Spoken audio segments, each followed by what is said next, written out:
Yes, fellas, we're back with the Numbers Game podcast. We've got an even better setup, and we've got a special guest, Joe Riley, ex-Man United, ex-Carlisle, ex-Bradford, AFC Fylde currently. Who have I missed off? Walsall? Sheffield United. Sheffield United, of course. Walsall. Nice.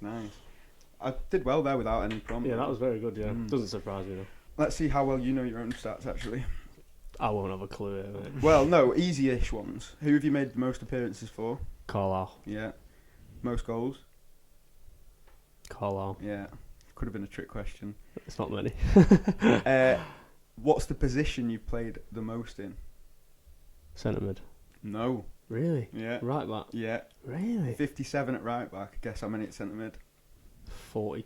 50. So it's quite close. Played a few at left back as well, hasn't he? Yeah.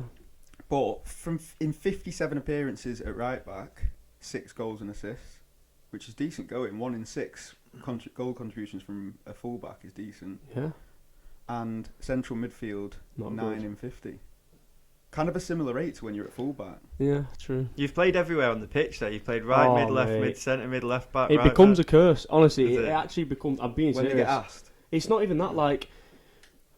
You want to... Every player wants to, cement their position in the team. But then, like, if something goes wrong on the pitch, honestly, now it's at the point, managers don't even have to say anything. We had an injury. I was playing centre mid about a month ago, and the right back went down, and I knew he was coming off. And as soon as I saw him coming off, the manager just looked at me, and I just started walking to right back. And it's like, you want to be... I want to play in centre mid. That's where I'm enjoying playing. But, like, I think this season at Fylde, I've played right back, holding midfielder, attacking midfielder, left wing, right wing. I've only not played striker, centre back, and left back really, and goalkeeper obviously. Like, so it becomes a bit of a curse. And like, it's the same again when you try and leave. When you want to potentially get a move, you've got managers saying, "Are you a right back or a centre back or a centre half? Can you play right wing back?" Because I played there as well, and it's like. But at some point, it became quite fashionable in the Prem, City, and like Liverpool. They like and Brighton especially. They like signing really versatile players. Is that the same kind of? No, I think especially in the lower leagues, obviously they've not got the budget that other teams have. So if they think they can save a bit of cash by having a player that can play both, 7 positions, they'll do it. So it's an asset as well as a curse, isn't it? Yeah, it is. No, you're right. I think it helps in potentially getting the move, but then when you get the move, you kind of take for granted that you've got the move, and you just want to cement that one position. Yeah, Joe, you play right wing, you play right, and you're like, yeah, as long as I'm on the pitch, yeah, but you don't want to necessarily be moving around everywhere. Do you think some of it's tied to? Because I could never shake this. Definitely, when you play footy, you just want to, like from your childhood, you just want to score and assist. Do you know what I do? I need to not even an assist. That's such a modern day thing. Yeah. You don't grow up like counting assist, or I didn't. I never knew what an assist was until I was probably about 20. Well, I'm tell by how actually. much I shoot. Yeah, true. You know what? I need to be better at that. I need to be more ruthless to want to score more and more goals because. Yeah, it goes the other way, doesn't it? Yeah, I'm more like. I want to score. Honestly, it's like a drug. When you score, there's no better feeling, mate. It's just like wow. But I also, growing up in obviously a good like academy level, I love possession. When I'm on a team where we're keeping the ball, we're popping it about, we're 1-2s and so. I love that. I get does that come from the academy manager of United, or where does that trickle down? I just think that comes from being at a Prem academy level because so they would all try and do that. They're all the big clubs, obviously like Tottenham, Liverpool, City, United. They're popping it about. Yeah. And then the lower down you get, it doesn't necessarily continue. Like potentially, it can be longer balls and whatnot. And I don't dislike it because sometimes you have to do that. Like, yeah. Obviously, it's men's football now. It can be a lot more physical. Sometimes you might be under it a bit, or game management. You might need to go longer, whatever. And I appreciate that, but I love it when at times you might have a few players that are like, yes, let's get on the ball, let's just pop it about. Yeah. So I like to score, of course, is the best thing ever, but I also get a thrill off being like, yes, we're popping here, we're having all the possession. I like that. So do you ever have it if you drop down a league or whatever, and like you fizz it into someone and you notice that the touch or that the passing's not as good? Or no, I think obviously that the level of certain players can be the case, but I also think people from the outside look and go, he's dropped down to the National League, or a certain player's dropped down the league, he's going to boss it. The players, it does not work like that. These players are either the ones in the same situation as me, you might have had injuries, it might not have worked, you've dropped down, or their circumstances mean they want to be closer to home. Nowadays, the lower league clubs in National League and League Two, they might pay a lot of money, more than they'd be on in the League One or whatever. So, there's a lot more to it than what people think. So it's not necessarily the standard's just crap, because it ain't. No, of course, yeah. It's 22 grown men that have been the best in their age group all their lives playing against each other. So it's like a player that's in the Championship or League One isn't necessarily going to be visibly that much worse at finishing than someone in the Prem. It might just be physicality or positioning or... That's it. I think it's more positioning. Like, you look at Haaland now, he's obviously an animal, but he's just always there. Mate, if you watch Kane, he stood on the halfway line and I've backed him to have a shot on target and I think this dickhead is going to ruin my bet, and then somehow he scored a hat-trick by the end of the half. And the wingers will be running down the wing and Kane's nowhere near the box, and I think, what's he up to? And then somehow he ends up scoring in that same move, and I think, how does he do that? So, you touched on it a minute ago, Joe. You obviously started at Manchester United Academy. What age did you join at? I got scouted when I was 5 years old, I think. 5? Yeah, at the time, I know it sounds mad now. No. I know, I think at the time it was me and Scott. So me and Scott kind of grew up the whole way through McTominay, and when I was... Where's Scott from? I know he plays from Scotland. Morecambe. Oh, is he? Right? Yeah, that's where his family are So who was he playing for when he got scouted? So we're both just local. So I was at Lytham Juniors, because obviously I'm from Lytham. I don't know where Scott was. But then I turned up, maybe I was 6 and Scott was 5, because I remember turning up, it was like, they have like development centres across, I'm guessing across the whole of the UK. So you can't actually, there's no age group, if you like, for United or the academies until I think it's under 9s. Yeah. But leading up to that, they scout all these young prospects. What do you think at 5 they're even looking for? Mate, I was class at 5. I know, but I mean, like...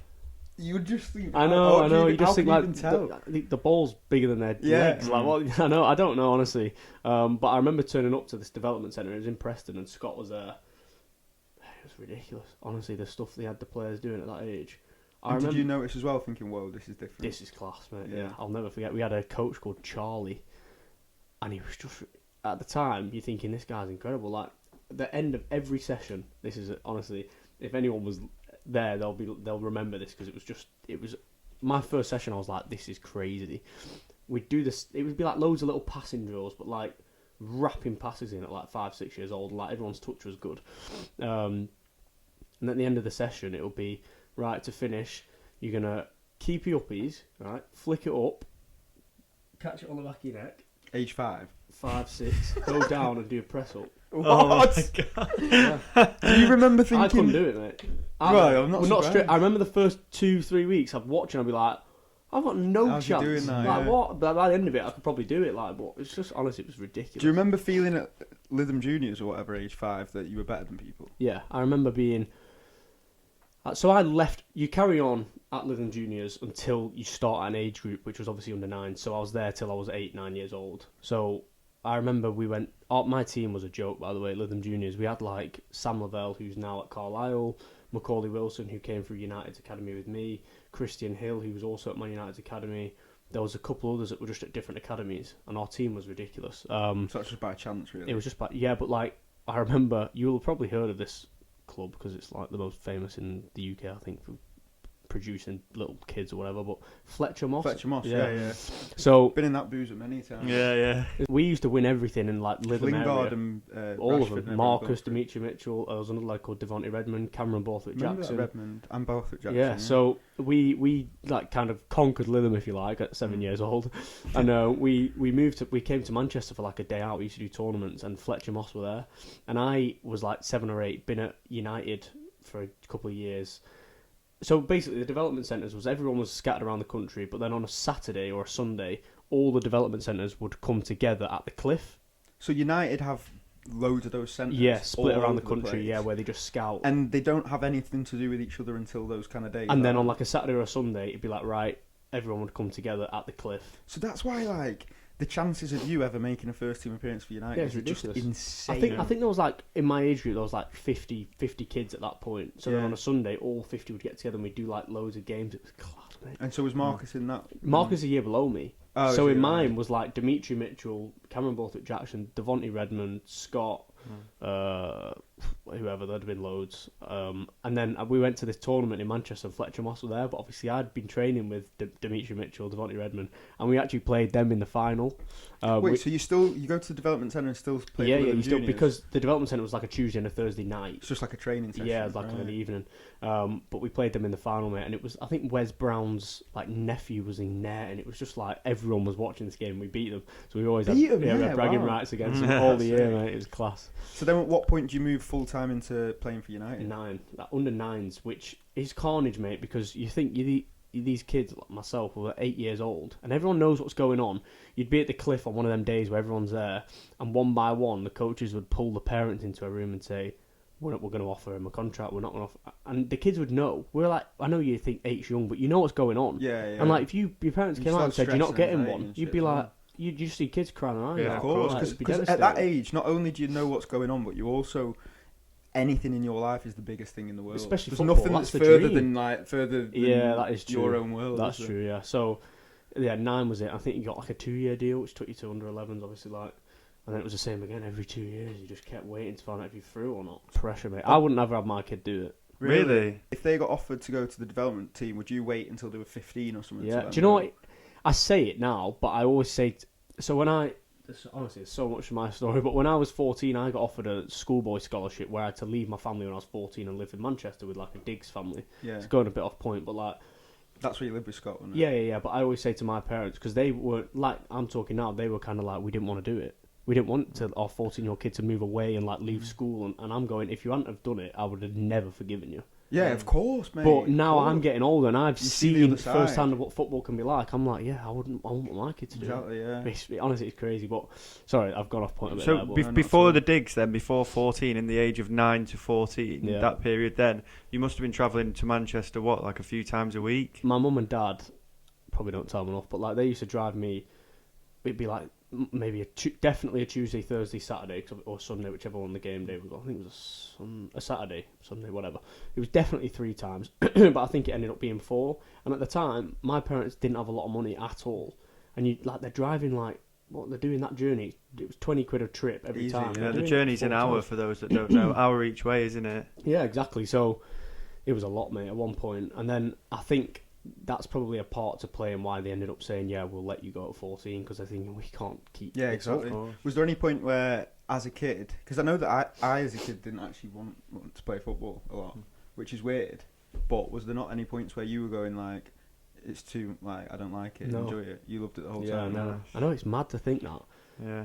I think a lot of kids, though, they do that. They just keep playing. I always find it funny, like, I could have played a full 90-minute game, You'd want to go rest again. for an hour, play another 90. I could have Yeah. just done that. Like, Yeah. I was obsessed with it. Like, And at that age, then, were you missing school and stuff? Was it all in on United from So- the start? before 14, it was school completely. Like, I think I was at St Bede's in Lytham, and I was there for 2 years, year 7 and year 8. But it was just the evening training, and then they started this thing. Obviously, when you turn under 18s, before the reserves, you have a YT area, so it's like they call it a scholarship. So it's like the apprentice, right? But they call it a scholarship before you turn pro. But United started doing this thing called like I think it was Man United Schoolboy Scholar, yeah, something like that.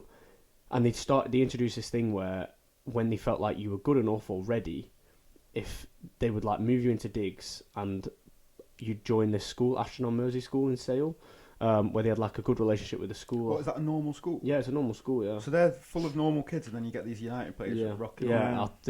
They send them to private schools now, don't they? Are they not out there? I don't know about Man United, but Man City Yeah, send City them do, to. I think they sent Cole Palmer there, didn't they? To Yeah, they do, yeah. St Bede's as What, well. I Cole think Palmer it's went called. to Yeah, I think you're right, yeah. Within Shore it is. Yeah, it's a posh one. Didn't touch the sides. No, he's probably there for about 20 minutes. So. Just thought, I don't need this. yeah. So, yeah, I moved there, and then that's when it became like, because they had the relationship with the school knew what we were there for. It would be like, on a Monday, you leave at lunchtime, go and train. Tuesday would be like, maybe you miss last lesson, and so on and so on. So did you make any friends in the school? Or Yeah, absolutely, yeah. Right. It was okay. Do you know what? It was the first year in my age group was just me and Scott. In my age group was just me and So Scott. 2 lads go into that Yeah, school? but when you start the scholarship, Mm. it's from until you turn your actual scholar. So until you become an apprentice, right? you had all the lads that were on the schoolboy scholarship, so could be year 7 if you started up until year 11. Obviously, after that, when you're in sixth form, that's when you class as the apprentice side of it. Yeah. So all the lads in the school who were on this schoolboy scholarship, they trained together. So that's how they said, like, this is good for your development because you're going to be training every day more than the rest of your teammates, and you're going to be with all the lads which are going to help you develop. So when I started, I think there was probably 12 of us in the schoolboy scholarship, but only me and Scott in our age group. We were the youngest two, and then the rest of them were like year above you. And so when we started it, when it was just me and Scott, it was fine. Like, we integrated so well with everybody because there's just 2 of us, and we weren't in the same classes, so it was like you had to just fit in. We were just like normal people. But what I'm thinking of is from a normal person's perspective. You know, when you're in school and there's a new kid starting, you'd be gassed and you'd be like, you'd be the cock of the school. But if I had 2 United players that are going to join tomorrow, I'd be like, what the fuck? Yeah, but me and Scott were both such like normal lads. Like we got on with everyone. It became awkward the year after because my age group then signed. We had like 6 or 7 of us in our year, and then there was like Marcus joined.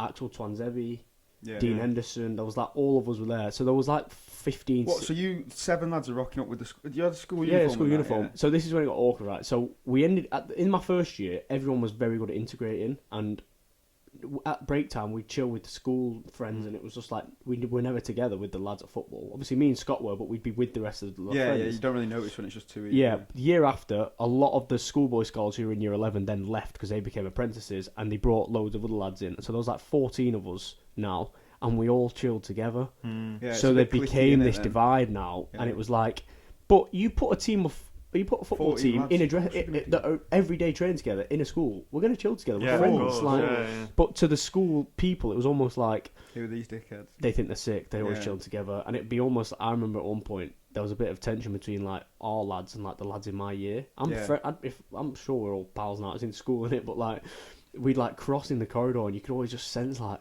something could go off here. Like it's a bit like tension. Yeah, but there was it's that scenario, counter school thing as well. Though. Yeah. Do you not remember like? If you had a party in Lytham and the Preston boys were there, instead of being like, right lads, it was like you'd sit across awkward. the room and be like, there's this tension that you there was. I remember one time we had a lad who was a couple of years younger, and he had a bit of like drama with the lads in my year. They had like picked on him or bullied him, and he came and told all of our United lads. So all the United lads were like, right, went and filled him in. At break, not even that, because we'd probably got levered. But like everyone was like, look, at break, let's just stick together now, because if it does kick off, then we're all together. Like, I was going to say that lad's probably got a claim to fame now. Going, I got filled in by Marcus Rashford. No, but it's mad. But like, obviously you're kids at the time, but it did become a little bit of because you aren't just normal lads. It feels like. What I mean. It's a completely different thing. You're all just normal teenage hormonal. Yeah, at this stage, you are literally just lads plucked from one place. You play football a lot and put into another place. Aren't you? It's daft. There's no like we're no different to anyone else. No one had played in the first. We were literally just. I mean, because I've been there, they're just academy lads. That is nothing. Like it doesn't mean anything. Yeah, you play for United, but you're in the under 15s. Like, what? That doesn't do anything. But it does go to some people's head because we were saying before. They're kids, so I wouldn't blame them and like judge them because of it. But some people that were in academies, they had all their eggs in that basket. Yeah. And we were talking about someone who at school would be, saying to the teacher, "I'll play for United." So it doesn't matter. But then as soon as you don't make it, you've completely goofed it. No, that is a thing. You're always going to have that. To be honest, United were very good for that. That's got to be the parents' job as well, really. Yeah, but like if you move into digs, you're not with your family a lot. But United were massive on that. Even just like the black boot rule, which I'm sure you've probably heard. You couldn't have the coloured one. We had to, up until I think when you were reserved, you had to wear black boots, and it was just like always a case of, it was always a case of, you know better than anybody else. We all wear the same stuff here, so we all were quite humble at United. I think at some clubs it was all. I remember Chelsea growing up; they always seemed like they thought they were the top dogs all the time. Yeah. Who did you play against? Like, would you play against people like Rice at Chelsea? And do you know what? I'm trying to think of the age. No, you're probably right. I probably have, but you've played against all these people a million times. Like, you don't even like remember who Foden, Sancho, all of them. Like, you don't even process it. You don't remember it. But you'll bump into someone and go, "Oh, we used to play against each other." So say like even at our shitty level, you play a team and you like. Comes back round the year after you're playing them again, and you'd go, "Oh, they've got that lad up front who's really good." Yeah. Who were the people that were like the ones who were known? Marcus, obviously, he was in our team, but he was always known to be. Even wider than United, yeah. Yeah, I'd say so. I mean, I was at United, but it'd be hard not to know. Yeah. And then you had, to be honest, it was all the Chelsea lads. In my age group, there was a lad called Charlie Colkett. He was a joke, mate. Oh, really? They were all good. Ola, you know the right back, he's at Notts Forest? The one who scored a screamer. Yeah. In the interview after. He was called Ola. He was a joke. The Chelsea lads were a class. And then all the Liverpool, obviously you had Woodburn at Liverpool, you had Trent Ben Liverpool, Woodburn, fullback. Yeah, you had Trent at Liverpool, all the City lads, Foden, Sancho. I remember playing them at Lee Sports Village because we used to play there in the resis.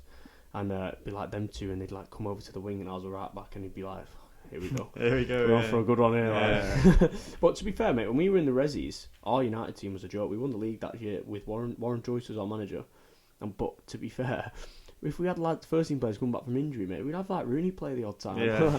And like imagine pulling up as a reserve team player in like the second prem. Yeah. And you fucking Yeah, see Rooney at kick-off, you'd be like... Oh. If Rooney was playing, we'd play at Old Trafford, and there'd be like 15,000 there because That's Rooney's sick. playing. I remember once, obviously he was a club captain, and he's like playing a resi game because he's coming back from injury, and obviously the armband's in his place for the resis, and he's just like, "No, I'm not wearing this." Who's the resi captain? I just put it on. I'm not wearing this. It's a bit embarrassing, isn't it? It's like... He doesn't want to be playing in that. Yeah. So what age do you join the resis at then? So you're in the youth team, under 17s and under 18s. It kind of just merges. It's just 1 year really, and then after that, when you're 18, is kind of usually after that period you sign your pro contract and become a resi. If they think you're that good, at 17 you can sign your pro contract. Right. I think Marcus did that. Yeah. I'm going to ask you, because I've been dying to ask you this from the start, of your age group that you went through the academy with, and that you knew quite well, that had been around for a few years. How many of them got pro contracts, and how many of them? That's honestly no. That day is awful. Honestly. It's a single day for everyone, is it? So we'd all be at college, right? So when you were a scholar apprentice type thing, 17, 18, you used to train every day, but on a Thursday, you'd be full day in college. Which is that school that you're on about? Which is the sixth form side of it. And then on a Monday, you'd do the morning in school, and then you go training. And I remember that the one day we all found out was like, we were all waiting for someone to say, this is the day. Obviously, we knew it was coming. Everyone's absolutely nervous as hell. That's horrendous. I can't even imagine. I bet I've never felt that nervous. It gets worse, right? So it was like a Thursday, we'd been at college, and it was like, right, lads, you're all on the minibus, you're going to Carrington, today's the day. So we're all just sat there like, on the minibus, like everyone's shitting themselves. Silent. Yeah, crap, man, horrible. We got brought into this room, everyone together, and one by one, you go out, you sit in a room with Paul McGuinness, I don't know, maybe Brian McClare, I don't know who the other person would have been, Nicky, but someone like that. They'd say, yes, you've got a contract, or no, you haven't. It's like the fucking X Factor or Bro, something. but then you'd walk back in, you had to go back into the room and sit with the rest of the lads. Would they come in and go, I've got it? Yeah. And would the other lad go, I've not got it? Yeah. No. So that I remember, mate, we had one lad, Jordan Thompson, he's at Stoke now, he's doing really well. And he should have got a contract, to be honest. I don't know why he didn't. Everyone was very shocked at it. He came out. Did they give you any explanation? I can't remember now. They will do, yeah. Like, we think you've done really well. You just need to, you're not quite ready at that type of shit. Anyway, he's come in and gone, like, I've not got one. So everyone's like, oh, sorry, mate. Especially if he's one of the ones you all expect to get. Then you're thinking, I'm fucked then. Yeah, well then, yeah, that's so true. And then a second later, Axel Twanzebe, who is honestly the most humble person you'll ever meet. But he's buzzing because he's got one. I don't know if he even knew. No, he's just come in and like one of the boys has gone like, "Have you got one?" He's like, "Yes!" Like, I've got one, boys. Like gassed. Not in like he wouldn't have even thought about upsetting anyone else because he's honestly so lovely. But you're just like, oh my god, like he's not got one and you're running mad. Like it was because it's like it's just an explosion of emotion. Yeah, of course. Like you've worked so hard. Yeah. Now you've got your first pro contract. Do you know what I mean? It was carnage that day though. What was the numbers then? How many roughly would you say? How many got it? Oh god. To be honest, no. Just to go back, Axel's a year younger than me, so he got called in that day when he shouldn't have got called in. But he got on his 17th birthday, when he turned 17. Nice. So he's even more gassed. He's getting one early, and we've not got one on. I feel our like it helped because day. he's so athletic as well. Yeah, like, he was. I bet Honestly, he could have played older. He was a joke. Yeah. So there was, I think, there was like maybe, let's say 10 of us in my scholarship age, and maybe like 5 got one, 5 didn't. Right. I might be wrong there, but it could be 50-50. Like it was tough. And how much roughly do you get paid for your first professional contract? That can completely vary. I think. Is that how quickly? Because you were saying like everyone has to wear black boots, we all dress the same. Yeah. But then as soon as you get your pro contract, completely different levels and shit. No, not at all.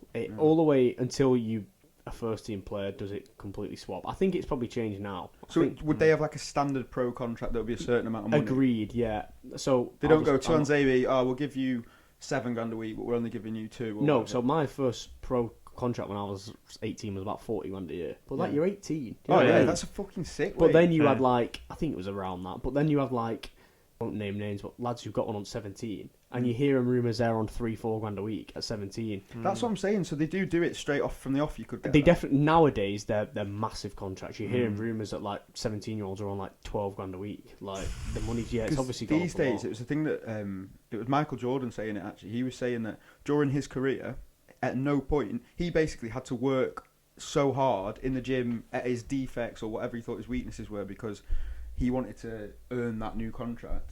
But he said these days they pay for potential. Yeah, so why are you going to work as hard in the gym over summer when you've already got the reward for it? Yeah, that's true. So it definitely fluctuates. The lads, not the worst one, but it's similar to what you say about Michael Jordan. We'd be busting our bollocks every day to get this deal, and then they'd bring a foreign lad over who's 17, who's from Holland. Yeah. Pay him $3,000 a week. And sometimes you think he's shit as well. Yeah, it could be like that. Move his whole family over, pay him bigger money than the rest of us, and you're like, and the foreign lads definitely had more of a pathway to the first team. Really? Of course, because they've invested. It's like some every cost time, fallacy, isn't it? Like they'd come over, train for a week, and if the first team come over saying we need a player, you'd know that he's going. Yeah. And you'd be like, this is a joke, man. Yeah. After you sign your professional contract, then you're in the resis. Then is that how it? So if you're 17, you're still classed as a second year scholar. Right. So you have apprentice as your first year scholar and second year. It's basically 17s and 18s, but it's mixed. So like Axel, when he signed his, he's still classed as a second year scholar, but he played with the resis. Yeah. But if they had like a youth cup game, Axel's going back down to play with the youth team. Yeah. If it was a big game. And how does it work for? And I'm sure this was one of the, aside from getting your pro contract, this must be one of the best feelings ever when you first get the call to say, I'm guessing you train with the first team before you get told you're in the first team squad or whatever. Yeah, absolutely. So it starts off basically like if a first team, if they need any numbers, they'll come over and say to the reserve coach, we need a number. And you normally stuck defending with a bib or something? No, it wasn't like that, but he'd always go, they'd look at you'd see the coach running over, and like the first team coach. And your heart starts racing. Everyone's going, oh, here we go. Like, it could be crap though, because you might have like even numbers in training, and then you lose a number, and it just kills your session as well. But and everyone would be like, oh, right, who's he going to pick here? But the first team coach wouldn't necessarily know the lads. He'd go to the reserve manager and say, right, can you who do we want? Send one over. And would it be best quality people? It would, be like the best players, or if they needed a certain position, then obviously it's limited to who you can choose. But that's how it starts off. I think every now and then you'd come over and Joycey, the reserve manager, would be like, Joe, you over there? So you're like, oh, so at this point, when you got to train with the first team, was it Van Gaal? Yes, he was the first guy that I trained with the first team with. Yeah. And did you just get plucked over from your just group like that? It starts off just being like the odd one where you go, yeah, I'll go over. And then you're trying to impress straight away. You're just trying to impress, mate, yeah. And you go... Do you remember your I bet first that was one? a while. No, I don't remember my first session, though. I remember loads of the sessions, but I don't remember my first one. I'd have been nervous, though. Of course you would, like, you're walking over. They're all sound, though. They're just normal lads. You go over and you're thinking, Pogba's there, or Mata's there, like, Rooney's there, Zlatan's there. But they'll put their arm around you and go, like... Hello, how's my mate? You've got to tell us what happened with Zlatan. Yeah, I'll get to that. So there's honestly it's nerve wracking at first, but then you get into it and you're just in a football. You're just playing football. You know what I mean? Yeah. I, even now, there'll be times where I'm having a shit game, but I think to myself, I'm literally playing football. You've done it millions times. I know, before. but it can be hard to remember that when you're doing it. Mate. It's anything like human psychology. You just can't judge. Yeah. And you don't have that good a control over your feelings and even your physical reaction. You want to do well so much, and even lads will go, you've played up there, you're in the National League now. Why would you let it bother you? But you want to succeed so much. You want to get back to the top. And you're still in the here and now as well. Exactly. Still that thing is happening in front of you. Yeah, exactly. It can be hard not to get If anything, that could be worse because you've played at that level. There's a level of expectation. Yeah, I right? agree with that. I do get that. I wanted to ask you, because I genuinely don't know the questions. How many United managers did you play under? Was it just Van Gaal? Just Van Gaal. Was it? Yeah. I thought you had Jose for a bit. Oh, I didn't play for him. I trained with him a lot. Did you? Yeah. I was basically fucking training. Yeah, this is my what boy. mate. We'll go through that and then I think we can do. Okay, right. Let's have a quick break and then we'll get back to it. Right, so let's pick up where we left off then. You were in the Resis and you were getting called over to Louis van Gaal's first team training sessions. Yeah. To Louis van Gaal's army. Yeah. And that Do you remember must that have interview? been- I mean, with him. I remember all his mad stuff he did. When he was on the verge of being sacked, do you remember it? No. Obviously, everyone, like, the actual chant would just be everyone going, Louis van Gaal's red and white army. But in the interview, like, with the press, they were like, oh, Louis, you're feeling the pressure, blah, blah, blah, the fans are on your back. He was like, the fans are chanting every week, Louis van Gaal's army! Louis, he's just a weird guy, isn't he? I was on the bench against Arsenal when he just fell on the... Remember? Yeah, I was there at that Really? game, because Rashford scored 2. Yeah. Yeah. That was mad, mate. He's a West guy. Would you say he's even Wester behind the scenes? Do you know what? He didn't take too much of the sessions and that. We had a coach called Albert, who is now Arteta's coach. See, this is what I'm finding mad about football. It's like when Leicester won the league and they went, oh, Ranieri never does any of the coaching. Yeah. I don't understand all those different A lot of managers dynamics. don't do it. It's the difference. That's why, you know, Amorim that's coming into United Yeah. is the United's first ever head coach. Oh, It's is always he? been managers. So he's going to coach. So he will be on the But training they are field. different. They are different skills, though. Not to Yeah, go off I on a agree. tangent. But Neil Critchley, who was our old manager, he was Liverpool under 23s manager. Yeah, I and he know was that a name. coach, a really good coach, made players better, but he was Yeah. a terrible manager. Yeah, exactly. Shy. Where is he now? He's just gone to Hearts.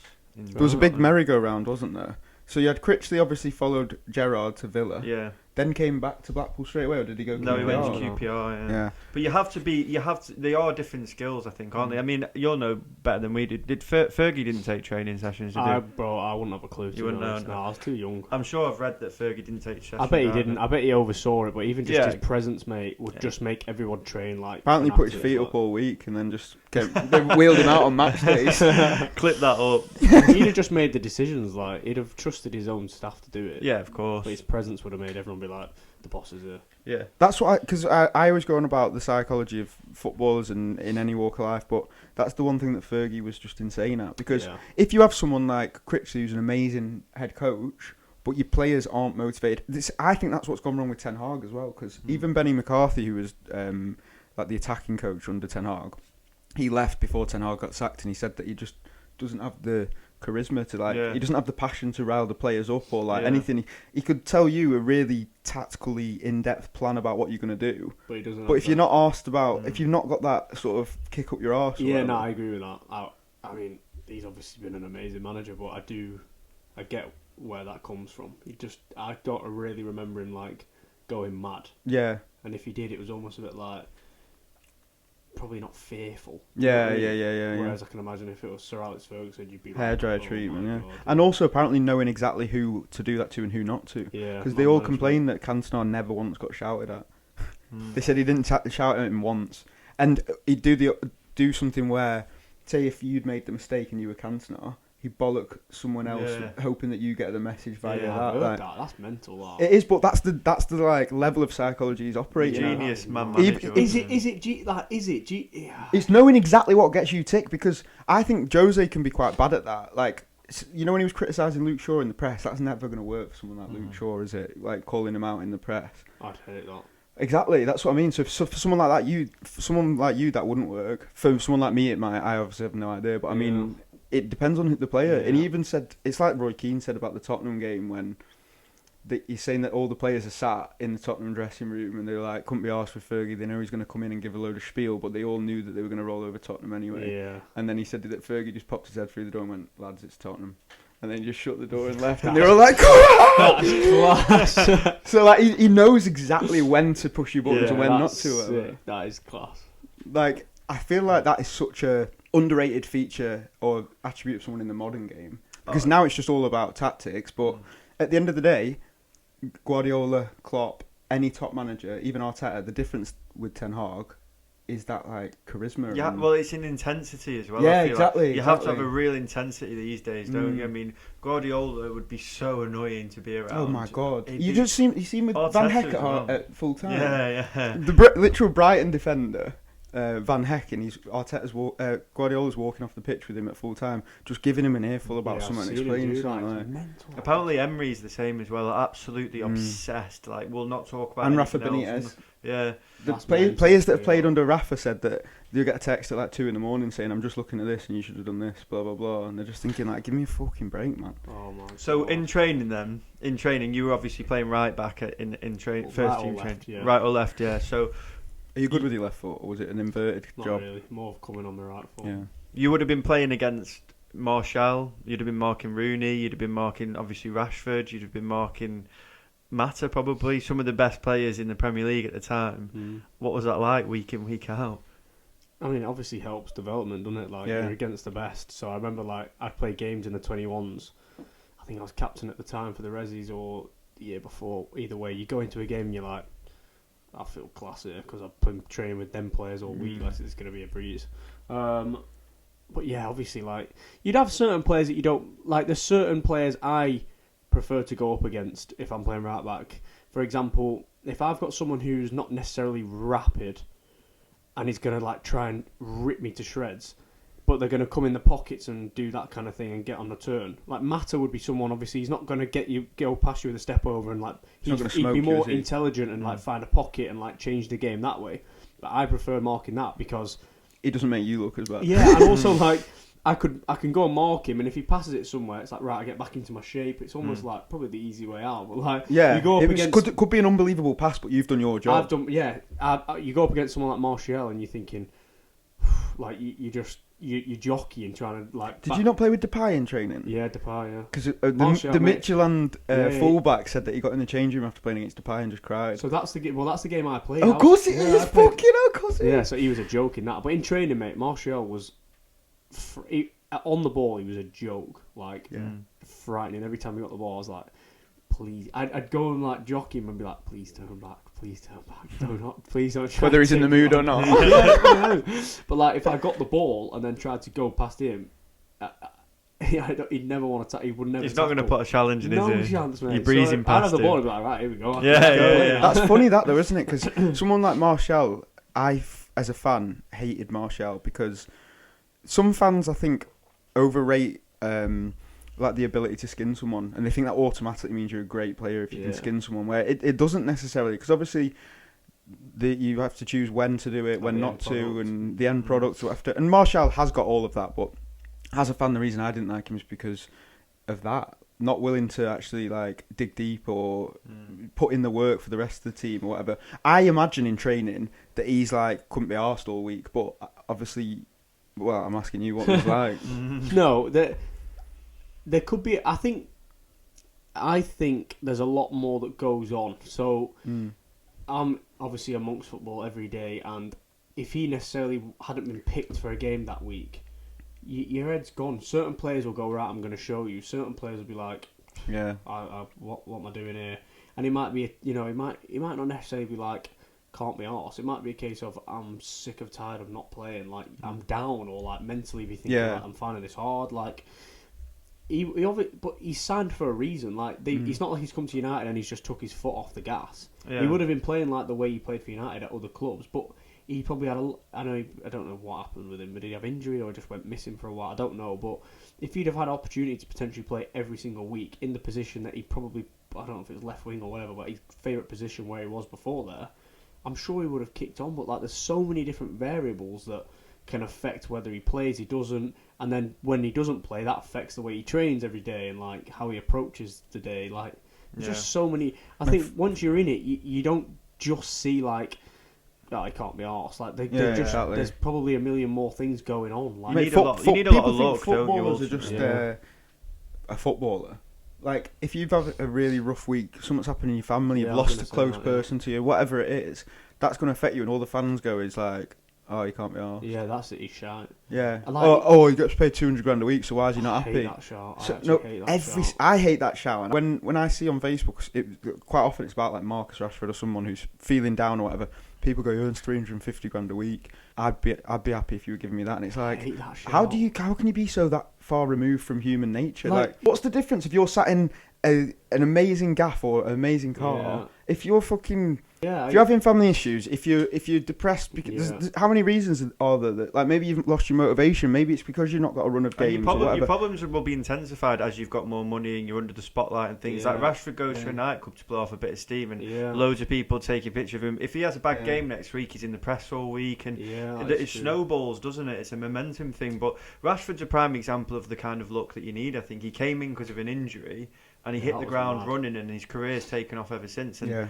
And someone like Martial, like you said, might not have got the same opportunity at the right time. When he comes in, he might not have been playing well. Whatever it is, you don't know, do you? But you need a lot of things to fall in your favour at a top club, I think, don't you? don't Mate, we? it's all about timing. There's Yeah. so much luck involved. I think I watched Scott McTominay did an interview with, I forgot what his name is now.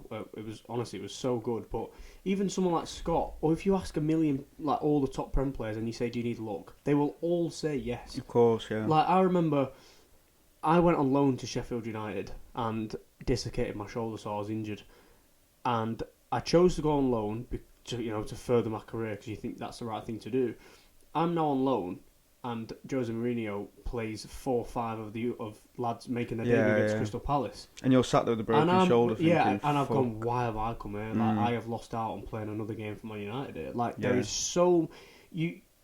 The story of my career, mate, in hindsight, is every time I've had to make a decision, it's turned out not to be the right one. But then you beat yourself up years down the line, Yeah, and that you could be a reason where you're feeling down and not no, playing that's what well. it's or like. whatever. Bro, there's so much to it. It's honestly crazy, but that's just football, mate. Yeah. I can never get over that people can't remove the money from being happy, because that just makes no sense at all. Like, there's literally no correlation between those two things. Mate, I do my insurance stuff on the side now, and I've done big clients. And like you have to say like how much do you earn, what do you make a year, and you hear the numbers, and you're literally on like a video call with them, and you're smiling at them like, "Wow, you're doing all right, aren't you?" Yeah. And they're like, "Yeah," like they're just after a year of being on what $100,000 a week. What difference does that They make? don't that it's done. That yes, it's great at first. I've signed a really big deal, great, but after that you're like, I can buy. Once you can buy whatever you want, they're not bothered anymore. They're just normal people where. The main reason they started playing football is not to make money, it's to be happy because they enjoy playing football. Yeah. And once your novelty's worn off of making X amount of money, they just want to be enjoying their football and their family and their life. And if things don't work out like that, they don't go, "Oh, it's all right, 'cause I'm earning $100,000 a week." It's not It how doesn't make a works. difference. I've had it even in sales, landing a massive deal, getting a big chunk of commission. You might Yeah. take home 20 grand or something. But I remember distinctly, it hit my bank, and I was like, all right, What now? now there's nothing different. Like, Yeah. literally nothing's changed. Yeah. And I remember at that moment as well, everyone else was in work and busy and whatever. There's no one I could speak to, and I actually felt a bit lonely. Like, Yeah. I've not even got anyone to celebrate it with right Yeah, I now. bet they have that. Definitely. Yeah. At the top. Because it's like a golden prison. Yeah. Do you remember Danny Osvaldo, who played for Southampton? No. He was a long hair striker. He was kind of one of those. Well, Streets obviously will forget him, but he was like one of those players that was like probably had a bit of a cult following. He retired at 29 to go in a rock band, and he went being a footballer's like in a golden palace. He was like, all right, you've got all the money in the world, but you've got all your friends are at work. Yeah. None of them have the same amount of money as you anyway. You're not allowed to go out and drink. You're not allowed to even go out and have whatever meal you want because your nutrition and everything has to be on point. So you're just sat in your gaff and there's not much more to do other than Yeah. like play video games. But you've got a few $100,000 in the bank or a True. few millions in the bank. Like, what else are you gonna do? Yeah, I get that. I get that completely. So you've mentioned that you spent a lot of time with Scott McTominay when you were younger. You came through the youth ranks at United together, and you can probably verify this myth. We've all heard that Scott was very small, a very good player by all accounts, but then grew a foot in a year, and that was how he broke into the first team. And he was playing up front originally, and then he's coming as a midfielder. Is there any truth to that? So obviously, as you said, grew up with Scott. We ended up living together in digs for 5 years, I think it was. So we lived together. So I saw firsthand him growing from this tiny little human being to a monster he is now. what was he eating? Just asking for a mate. We used to have, we used to have fucking cake and custard for dessert every day. Sam, make a note of that. Class. But no, it's so true. The striker part, I think, is obviously...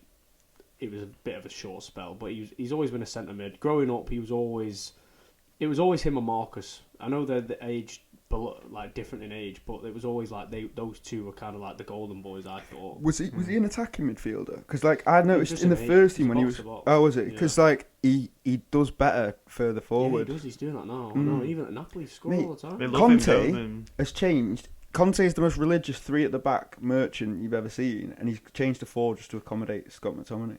Wow. Have you spoken to him since he's Obviously, moved? I wished him good luck when he went, and he's like, cheers, but I've not spoken to him since he's been there. I want to know if he's learning Italian and shit. He will be. Yeah. But there must be. He's an example of so many players. So if he hadn't have grown a foot in the year or whatever it was, he probably wouldn't have got the opportunity at United, and God knows how his career would have ended up. No, you're right. Like this, mate. You need more than a foot, mate.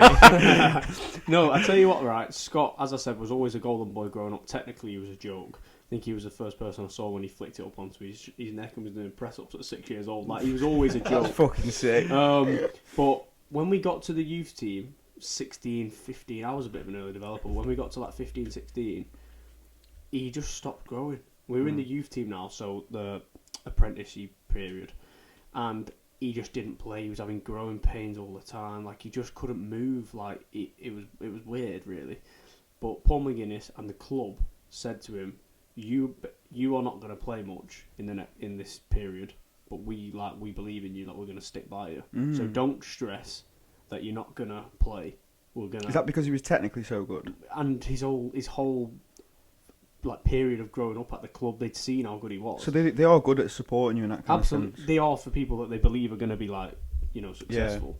Yeah. And to be fair, it worked out well for the club. Like, but they stuck by him. He barely played in the youth team. Like, Who was the best player in training that never really performed in the game? probably Martial. Was it? Yeah. Best in training? No, actually, I don't know. That's a tough question. That they all perform in training. Yeah. Oh, really? Fucking Man United players, man. Yeah, fair enough. Yeah, Yeah. that is fair. Was Martial, would you say, was probably from the outside looking in, looked like the one who had the most potential that didn't really have the career that he could have done? For me, growing up, there was obviously tons of lads who were like that. Yeah, but yeah. in training, mate, Martial, I used to mark him a lot as well. And he could if there was two of you, like if you're trying to team up on him, he could make you and the man behind you. Like, he was just, his feet were ridiculous. But then you've got like Adnan Januzaj. Yeah. Ridiculous. I know. I remember he was literally going to be the second coming of fucking Giggs, and Yeah. but then his he was in number. that. He was in like quite a bad era, to be fair. But then also, his career afterwards was pretty bad. Yeah. Well, not bad because obviously it's still an amazing I'd have career. took but his career. Yeah, exactly. But the heights that like You people took were his career, expecting what do of you him. mean? No, I would have took his Oh, career. Well, you think he went to Sociedad, didn't he? And he Yeah. played a lot for Sociedad. Yeah. But he was in that era where we had 81 crosses for Moyes against Fulham or something. We put 81 balls into Yeah. the box. If he'd And have he was the guy that was doing all the crossing. Really? If he'd have played for Fergie, though, he's one of them. He probably would have gone on Yeah, and had exactly, an had a amazing sick career, yeah. Honestly, growing up, he was ridiculous. Yeah. Absolutely ridiculous. We went to Brazil once. I was a young lad, and I travelled with the older lads. And on the pitch, he did this he took the ball on his left foot and looked like he was going to smash it. And the guy in front of him was jumped and turned his back, ready to think he's going to smash it at him. And he just rolled his foot on the ball and kept his foot stopped on the ball and gone and laughed at the guy. Oh my god! Yeah, mate, it was What a par. ridiculous. I was on the bench, mate, a young kid. I was like, who is this guy? Yeah. But then he went on to the first team. Obviously, he had the number 44. I think it became quite a decent number because he was wearing it.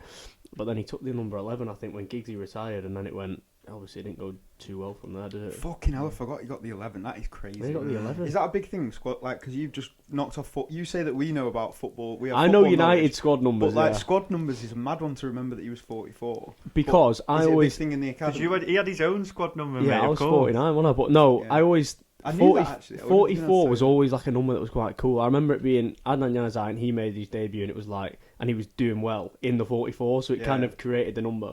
And then he moved on, and Andreas Pereira took the number 44, Oh, yeah. and he obviously ended did up well as making it well. into the first team and doing it. And Yeah. then I don't know, he took it after that, but yeah, I do remember the squad numbers, to be fair. So I'd say yeah. When I move from club to club, it sounds mad because it is just a number, but you do think a little bit like, right, what number shall I be this year, type thing. It's a And bit you stupid. couldn't help but think about one being cursed, I suppose. If someone's got a really bad one and then they pick it up, I think players themselves just create the curse. Like I went to yeah. Bradford. I left United. I went to Bradford, and at the time the owner and the manager there were like, "You're going to come in." Obviously, I was a fullback at the time. You're going to come in and take the number 2 shirt. We want you to be the right back. And I was like, brilliant. Went there, took the number 2. I think I was 20 years old or 21. I'm thinking, this is great, like, ready to go. Men's football couldn't have gone any worse. I had an awful time there. Really bad. The fans hate me. I had a bad injury. Yeah, it was awful, mate. I'm not scared to talk about that either because they really hate me. When the fans hate you and that kind of thing goes on, I'd imagine it's quite hard to bite your lip, and as in when you're on the pitch and they're giving you shit or whatever. No, to be fair, it wasn't so much that. I played. I think when I signed, it was the manager who signed me was like a youth team manager who stepped up. So he signed me. We made like 16 signings that year. We were favourites to get promoted from League One to the Championship that year. So I was like, right, I'm going to go there, get promoted. I'm going to get sold for £1 million. I'm going to crack on after that. I mean, I didn't happen that way. Yeah. But that year, after the 7 games, the first 7 games, the manager who signed me got the sack straight away. No. Which now I've realised that just, honestly, it happens all the time in football now. So new managers come in. It was David Hopkins at the time. I have to say that with gritted teeth, mate. If you hear this, we've got problems. And then imagine as well, like, because this has happened sometimes, you go to another club and he's the manager, or he gets brought in again. Bro, I've had 2, maybe 3 times. I've been at Carlisle and I've been at Fylde, right? When a manager's been sacked, and it's obviously it's an awful situation anyway, because the manager that you potentially may have really liked has lost his job. It's not a nice scenario, but both times, especially at Carlisle, we got told to go and sit in this room, the players' lounge, whilst we wait for the new manager to come in. What? And it was like a reveal. Yeah, it was. But then he come up with smoke. No. But he comes up I've got a text. It's like, take me out. Yeah. Yeah, but you've got naked attraction. Yeah, reveals him from the bottle. You're trying to guess what he can't. It's not Steve Bruce, is it? Yeah, but you've got to remember, right? You might have 2 lads in one room going, "Oh my god, if this is so and so, I might as well leave because that bad." Yeah. Honestly, you've got every player's had an issue with a certain manager, or just don't play him. Yeah. And does it tend to be like spats or more like? It can be anything. No, it can be anything. When I was there, he didn't play me. When I was there, I went out on a Saturday night. He went kicked off. Like you could just. And I remember being at Carlisle, and you're not exactly someone that goes out. No, that's what. No, but it's for me. I'll tell you the reason why in a minute. But like David Hopkins. We honestly can't stand him. Yeah. And there was rumour of it, whether it was true or not, because he's from Scotland. And Carlisle's for Carlisle. Carlisle was obviously near Scotland, so people. And then a few of the lads knew that. There was about 3 or 4 of us who were at Bradford with him who really didn't like him, but were now at Carlisle. So we were all sat there like, if he comes in here, we're screwed. Yeah. But he didn't come in, thank God. every time a new manager comes in, you've got the little clicky people going, oh, if he comes in here, I might as well leave. Like, yeah, I can imagine. Feely, this is one for you right now. Do you know who the AFC Fylde manager is? I was going to ask you who this is before. It's going to fucking blow your head off. Yeah, I do actually. I remember. No, it blew my head off. Felt like European boot or something. Yeah, he did. He won Golden Boot in the whole of Europe. In the whole of Europe? Yeah. Kevin Phillips. Is it? Yeah. Oh, fuck. He's sick, that, isn't Love that, yeah. What's he like? Is he alright? No, he's good, mate, yeah. Obviously, we've had a tough start at Fylde. Results haven't gone the way, and I think on paper, our team's really good. Like, we've got really good players. Will Rowe? No. Danny Rowe? Danny Rowe. No, I think he's like a club legend, but I don't really know. Mate, he is, we went and watched the AFC Fylde once, and all that happened was Danny Rowe would pick it up, and he'd just have a dig from wherever he was. That's Nick Orton now. Is it? We've got Nick Orton, mate. He scored 12 goals. He's played that's like what 17 happens. If you take 5 a game. Danny Rowe scored like 45 goals in the National League, but no one would pick him up because when they went and watched him play, he was having like 6 or 7 shots a game. Really? 30 yards out, mate. He'd take a touch, bang. And obviously, if you take that many shots, you're bound to score a certain amount. That's the Garassi model. Yeah, literally. We've got a player now. Have you heard of Nick Orton? The name actually rings a bell. Did he play at a high level before? No, he's playing in the league, but his finishing is ridiculous. Oh, is it? Ridiculous. Yeah. I've obviously played with a lot. He's up there, one of the best finishers I've ever played with. Mate. Really? He scored a goal from his halfway line in our own half this season already. Really? He's done 3 of them goals already in his career. He just gets it, turns the shoot. So his technical ability is unbelievable. Ridiculous, mate. But going back to like players that hate managers and like when a manager leaves that they liked the position they're in. What, like, say someone like Anthony now, Ten Hag spent 90 million on his own man. How will he ever play again for United? Really? That is mate. It's obviously on a very much smaller scale. Yeah. But like, I signed for Fylde with Chris Beach, who I've got a lot of respect for. He's done a lot for my career. I was with him at Carlisle. He came to Fylde and he signed me. So he was the manager. Yeah. And then he signed for Fylde and he brought me here and he got the sack. 6 weeks ago or whatever. And it's like, I mean, it's different because thankfully I've played still when he's left. But you do feel a massive, like, it's a bit of a burden. Like, you feel responsible for that person getting the sack first and foremost. But for yeah, it's a tough one. I think with him, the fans are almost on his case anyway. Yeah. And now he's not got a Ten Hag who is going to potentially play him. He's They've got no chance. That's the thing in football. It changes so Like fast. the wind, It's honestly, it's crazy. Everyone knows that. Like, when things are good, you've got to stay level-headed. Yeah. Because it can change again tomorrow. When things are crap, you've got to Stay level-headed. Again, yeah. You know, the best example of this, and he won't mind me saying it, is Scott McTominay. I tell him this all the time. I always said to him, like, he's the best example of someone who stays level. Even, like, he'll score an unbelievable goal against City. Remember the one at Old Trafford? Yeah. Or Course, that's an example, like, and he'll just be the same person that says, like, you take great goal and be like, cheers, mate, like, just like it's he's not on top of the world, but then when things are crap, he's those are the best type of people, I think, in any walk of life. Don't get carried away when you're on a high, and don't get too down when you're not, because it's always going to come around. Yeah. But yeah, Dimitri Mitchell did a Q&A on Twitter, and the numbers game Twitter. Does it? Yeah, he loves Twitter. The numbers game account. We asked him who was the hardest working player you've ever played with or something. He said McTominay. Did he? Yeah. And I fucking love McTominay. So back to the question. You're under the big lights. Is that recording, by the way? Yeah. Okay. You're obsessed with yourself.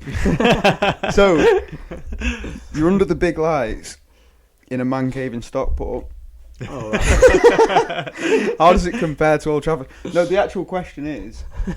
Go on, Ollie. So when you were playing at Old Trafford, then did you take a moment to like take it all in, or was it just pure focus on the game? The biggest thing is I am making my debut at Old Trafford and I need to play well. I think I put myself under too much pressure that game because I had thoughts the game before. I had thoughts the night before of thinking. Do you know you're starting the night before? Yeah, and I remember it's so wrong. This is probably where I've gone wrong. But in my head, I was like, if I play badly tomorrow, I'm never going to play for United again. Yeah. How could you not think that though? Yeah, but you can't. The good players do not think that. They think I'm going to rip this up, mate. Like I'm going to go and show. I didn't think like that. I do now if I play games, but like at the time I was like, if I don't play well, I'm never going to play again. So if you listen, I'm in. I actually played well and never played again anyway.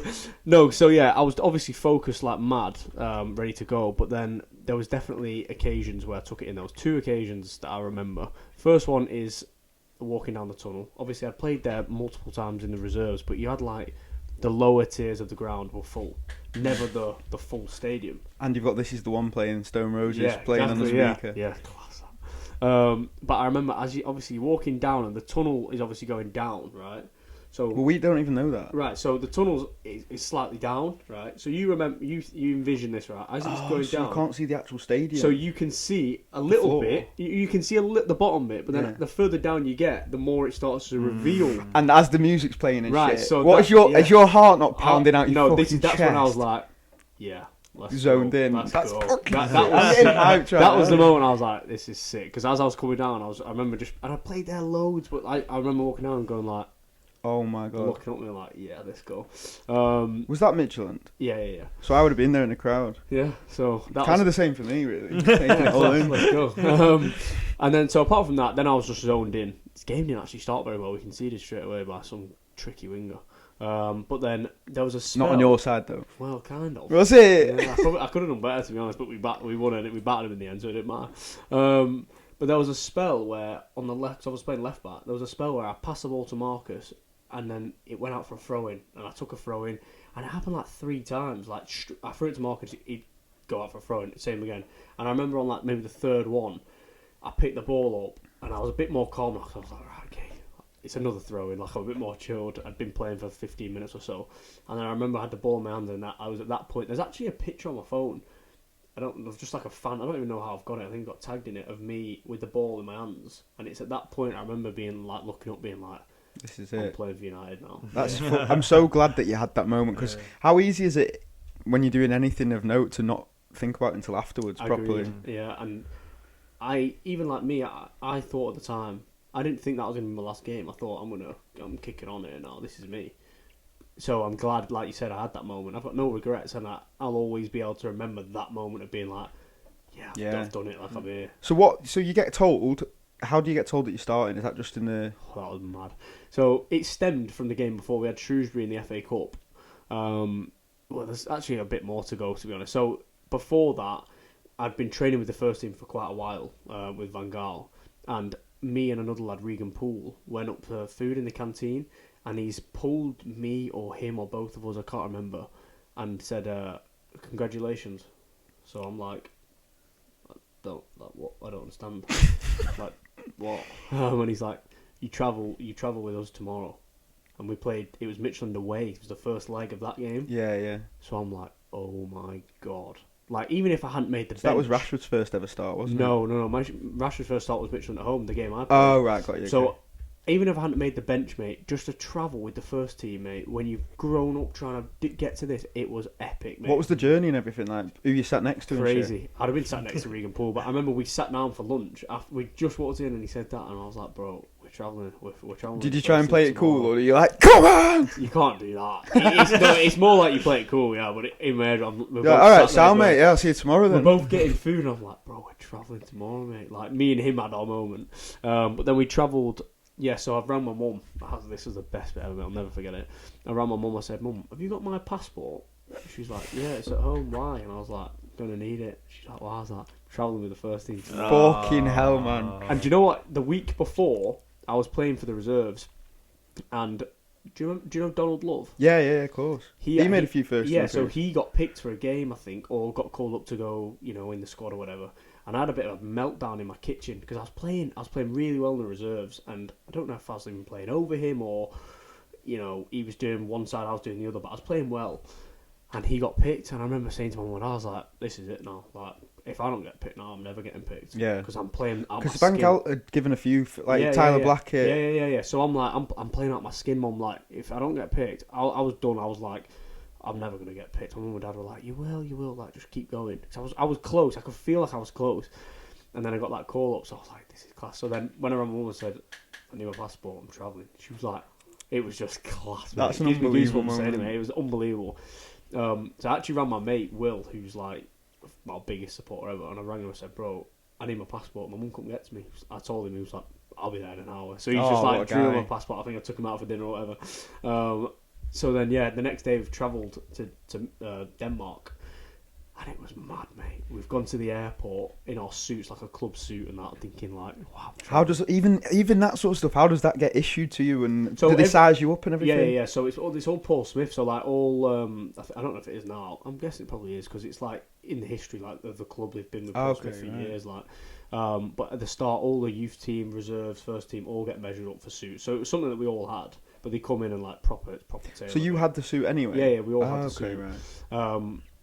So you ever wear it apart from when you go and travel with the first team then? First team, player awards ceremony. Yeah. If there's like, I don't know, like a youth cup game, for example, you wore your suit. If right, like yeah. You wore the suit. But we turn up to the airport. I'd be rocking up to weddings in that now. You're going to buy it. Have you still got it? Yeah, I'll have it somewhere. It's class, I'll keep that forever. Exactly. So I mean, I'd be turning up to anything in it. So turn up to the airport. I think we drove to Old Trafford, left our cars, got on the coach, and we've gone to the airport. And I remember, mate, like I'm walking through, just thinking like, this is cool, whatever. I remember turning the corner, and it must be the norm. Wait, you're just in normal Manchester Airport. That was normal like the normal people around. Yeah, but we'd have had security everywhere. Yeah, you're not sat at the gate like KFC or in Wetherspoon. Rooney's on his fourth. I think Rooney's out. I think if it was like a bigger place, like not a bigger place, but if we were going somewhere like, I don't know, America or something. Yeah, it would have been more private. But we're going to like Denmark, where it was a small place in Denmark. I don't think there was. Is it still a private jet or what? Yeah, it was not a jet, but it's a plane that's private for United. Yeah. And I remember we turned the corner. Why are you laughing at that? The Ryanair. I can't remember what the flight was like, to be honest. So, like, you can't bring that back, mate. Honestly, there's so many staff. You don't realise, like, there's all the players, all the coaching staff. Then you've got like all these media people. There's tons of people. Like fills the plane of people you've never seen before. They've all been sacked now. Radcliffe United. But I remember we turned the corner, mate, and it was I'm just plodding along. Turned the corner, it was like just cameras everywhere, mate. Just like is that the first experience you'd had of that? Yeah, of that like proper boom. Bet you're thinking I should have done my hair and I proper tried my hair that day. Yeah, of course, yeah. So yeah, that was class. And we stayed in the hotel, and like even just like they fly the chef they have at Carrington. He goes everywhere. So like you're staying in hotels. It's not like the hotel prepare the food. The chef comes to the hotel and takes over the kitchen Oh, sick. and prepares the food. And like he'll make a. And is it banging or is it just nutritious banging, stuff? No, banging. And he'll make a banquet of like all this different food, and then you'd still have like maybe I can't remember who it was, but one of the Spanish lads would be like, "Can I have this instead?" I'd be like, "Yeah, no." He'd go back, he'd make something else. He's prepared all of this scran, mate, and he'd make something else for them, like because it's David De Gea or someone like he's just got to do it. So yeah, that was class. And then so that was the first moment of being involved with the first team for a match day. And then we've played Shrewsbury away. That was the FA Cup. This was when I made my debut. Again, I'd been on the bench maybe 3-4 times, but obviously not made my debut. FA Cup, Cameron Borthwick-Jackson's left back, and he got injured in the first half. Well, I remember because we'd had about 7 injuries at left back. There was loads of injuries. It was like Marcus Rojo played there for a bit. Obviously, Yeah. we had Luke Shaw. Yeah, he was injured. Borthwick-Jackson. Paddy McNair had been in defence. Tyler Blackett. I don't know where. I think Tyler had left at this point, but Cameron's got injured in the first half. He's like limping a bit, and I'm like, is there any part of you that goes, "Come on"? well. There's Paddy McNair on the bench as well, and he's played a lot of games for the club at the time. Like 15 games, whatever, a lot more than I had played 0. So I'm sat there thinking, first of all, Cameron's probably alright.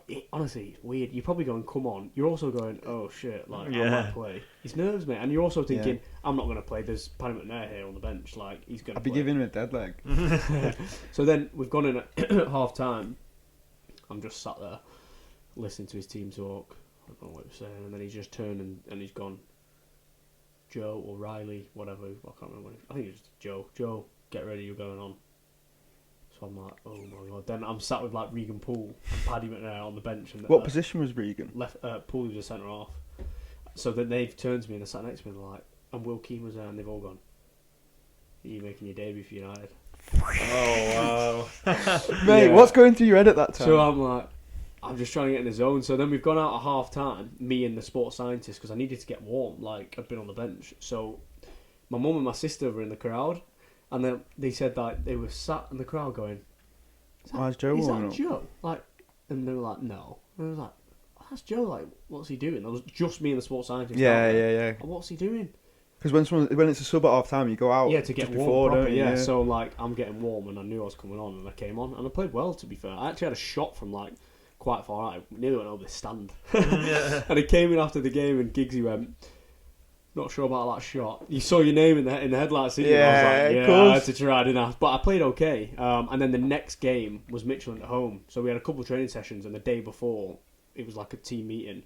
On the big screen, he just put like, this is the starting team for tomorrow. And it was like the team, and it just saw it just said like Riley left back, and I was like, whoa, a start for United. That's it forever. Like that is so no one can ever take that away. I've actually got it tattooed on my wrist. Like, have you? Yeah. So that the date or the date of it. That's actually that's the date of my actual debut. So Shrewsbury, but I remember that, and but it was better that you didn't fancy just getting Shrewsbury test. Yeah, I should have done that. yeah. So I had like 24 hours to like digest it and be like, I'm playing. And every Do you home think game. this with the like substitution, were you then more confident going into starting?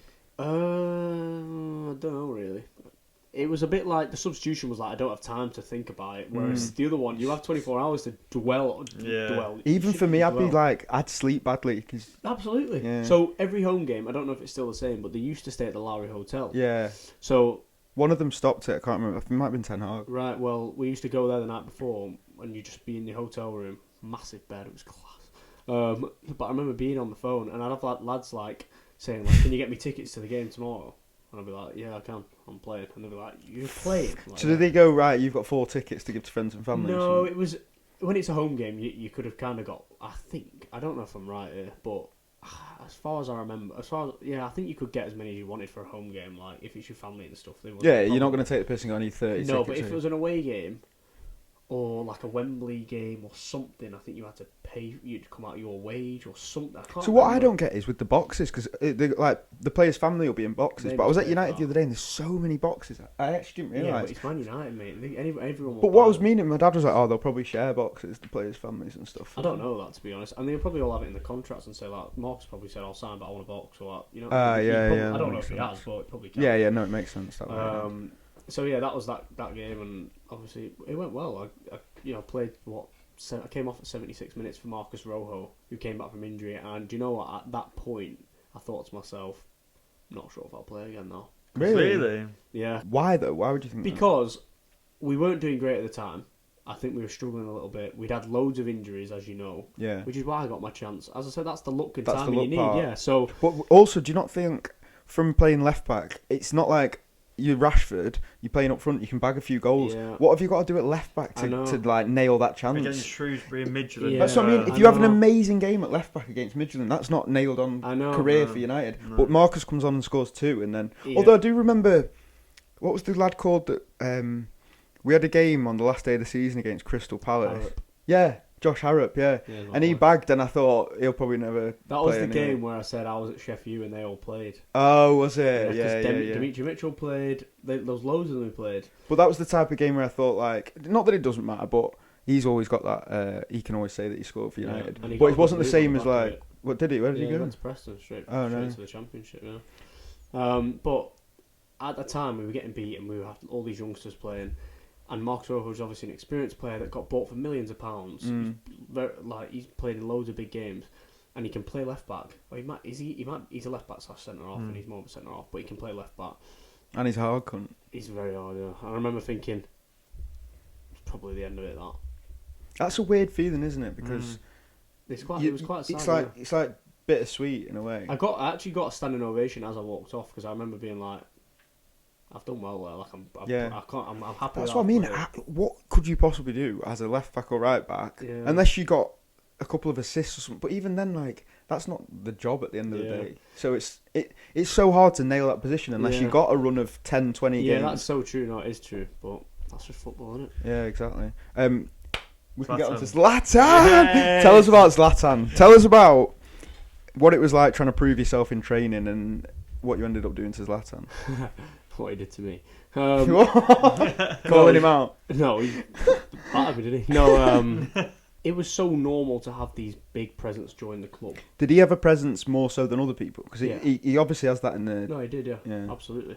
I remember when he first came, I wasn't really with the first team much, or I can't remember, but I remember he when players sign, they have to go through the medical testing and stuff, and there was all these rumours going around like he's absolutely smashed all the records on like the leg press and like he's an animal. Yeah. He's got one ACL. It's and funny he's that goes to the players, because I always think that's us yeah. on Facebook going, fucking hell, apparently he's got the body of an 18-year-old. No, But like, it's he's funny an that the animal. players hear it as Yeah, well. like because we in the reserves we used to do so much gym, mate. It was a joke. Honestly, it was like an army camp. It was absolutely ridiculous. The first team barely did any. But then Zlatan would be like a beast. So yeah, he signed, and obviously he's Zlatan Ibrahimovic. He's huge, mate. He's a superstar, isn't he? Like, and he'd been training like it was. You'd almost. This is the truth, right? And the lads in my age group would definitely agree. You'd rather not be on his team and have him against you than have him on your team. Really? Because- What, because he gives you a bollocking? If you did a bad pass, oh my god, mate. But that's the thing of players holding other people to... Roy Keane said the other day, because when Ten Hag got sacked, he said, good teams, the manager holds the players accountable. And he said in great teams, the players hold the players He accountable. was mad, mate. And like, yeah, if you did a bad pass, he'd grill you, and then you'd be like, you have to keep your cool, because you could quite easily go under there. You know what I mean? Oh, Like, yeah, Zlatan Zlatan grilling you Ibrahimovic. in front of you. And I remember like, there was one passing drill when we had that Albert, who's the coach, and it was a passing drill where it was just like, imagine a diamond shape, and you just pass it, and as you've passed to me, I just touch it, you run onto it. I touch it first time, you run onto it, and then you play a pass to the next one. He then touches it, I run, play a pass. Yeah, I to know the type. So you just set it for the next person. And Zlatan was the one passing it to me. Oh my god, mate! It was Fizzing like, it was in. like a shot, mate.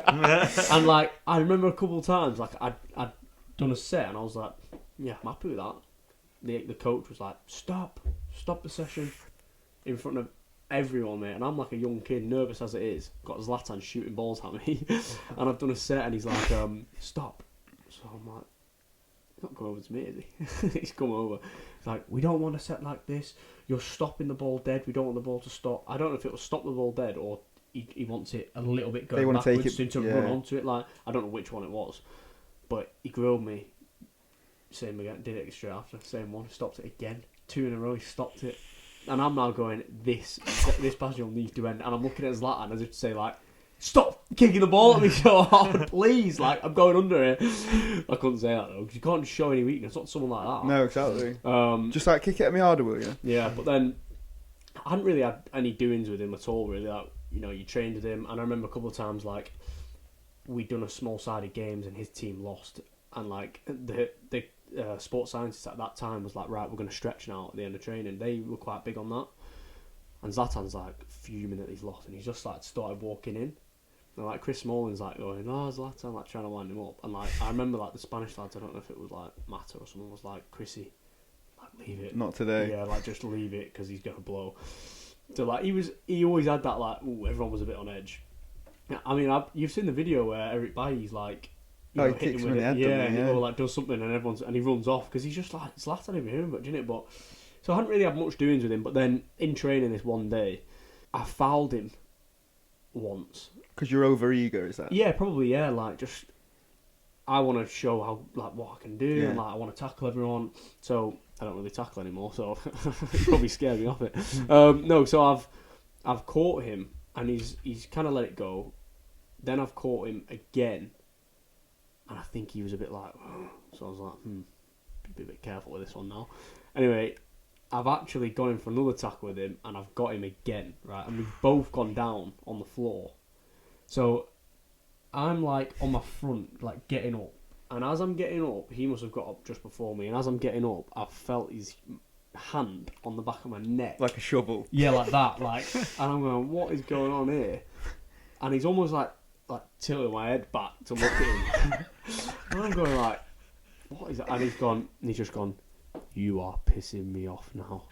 At that point, you're thinking, I'm my thinking, God. Oh, I'm like, I think I've gone. You don't want to look. Sorry. Like, you don't want to do that though. Yeah, you don't look like a shit house. So you don't want to go like, I'm so sorry, because then the other lads will be like, oh, sorry. Yeah. But the other lads are going like, Zlatan, like, leave it, come on, like. And I've gone like, you know, I didn't mean to catch you, like, and I'll just crack on. Anyway, we've moved on to the next bit, and I remember the ball's gone wide, and he's running down the left wing to cross it with his left foot. And I'm running to block it, and I've slid to block it, and I've caught him again. Yeah. No. And he's just walked in. He's just Left training? Yeah, just walked off. In the middle of a session? We were probably close to the the end of it, but he's just gone. And I'm thinking, I'm never training with the first team again. That's how much power he could have had. Yeah, yeah, if he'd yeah. gone to it was Mourinho at the time.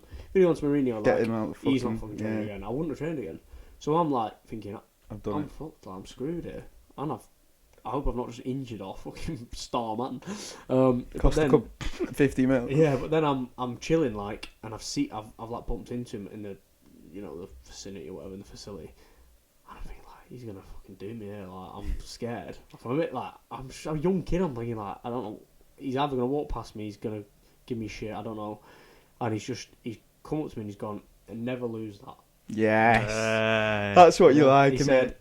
me, Wazza, Basti, because Schweinsteiger was there, maybe, Yeah. or I don't know if it was Schwein, but then he definitely said, me, Wazza, someone else, doesn't matter who it is, never lose that. That's fucking And sick. I And was like, have you lost it?